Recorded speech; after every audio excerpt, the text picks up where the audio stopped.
അശ്ശർതു അസ്സാദിസ്, ആറാമത്തെ ഷർത്ത്, സത്റുൽ ഔറത്തി. എന്താണ് സത്റുൽ ഔറത്തി? ഔറത്ത് മറക്കൽ.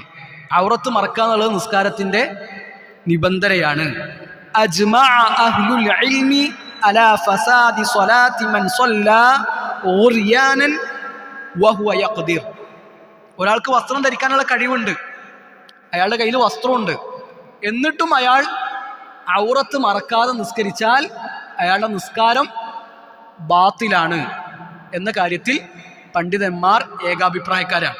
ആർക്കും അതിലെന്തില്ല, അഭിപ്രായ വ്യത്യാസമില്ല. ഒരാൾക്ക് വസ്ത്രമുണ്ട്, അയാൾ വസ്ത്രം ധരിക്കാതെ നിസ്കരിച്ചാൽ, അല്ലെങ്കിൽ ഔറത്ത് മറക്കാനുള്ള കഴിവുണ്ട് എന്ന് പറഞ്ഞാൽ വസ്ത്രമുണ്ട്, അയാൾ ഔറത്ത് മറക്കാതെ നിസ്കരിച്ചാൽ അയാളുടെ നിസ്കാരം എന്താണ്?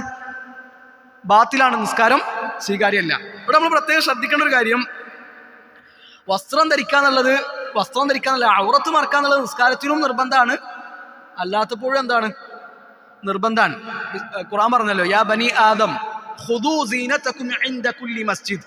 നിങ്ങൾ എന്ത് ചെയ്യുക? നിങ്ങളുടെ അലങ്കാരങ്ങൾ അണിയുക, അലങ്കാരങ്ങൾ സ്വീകരിക്കുക. ഇൻദ കുല്ലി മസ്ജിദ് എന്ന് പറഞ്ഞാൽ ഇൻദ കുല്ലി സ്വലാത്ത്, എല്ലാ നിസ്കാരത്തിന് സമയത്തും. അപ്പൊ എല്ലാ നിസ്കാരത്തിന് സമയത്ത് എന്ത് ചെയ്യണം?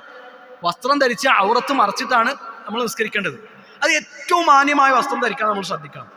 പള്ളിക്ക് വരുമ്പോൾ ഒരു ചീഞ്ഞ കുപ്പായം അല്ലെങ്കിൽ വളരെ വൃത്തിയില്ലാത്തൊരു വസ്ത്രം അതൊന്നും ഉണ്ടാവരുത്. നമ്മൾ അള്ളാഹുവിൻ്റെ മുമ്പ് നിൽക്കാനാണ് വരുന്നത്, നിസ്കരിക്കാനാണ് വരുന്നത്, ഏറ്റവും നല്ലൊരു ഇബാദത്ത് ചെയ്യാനാണ് വരുന്നത്.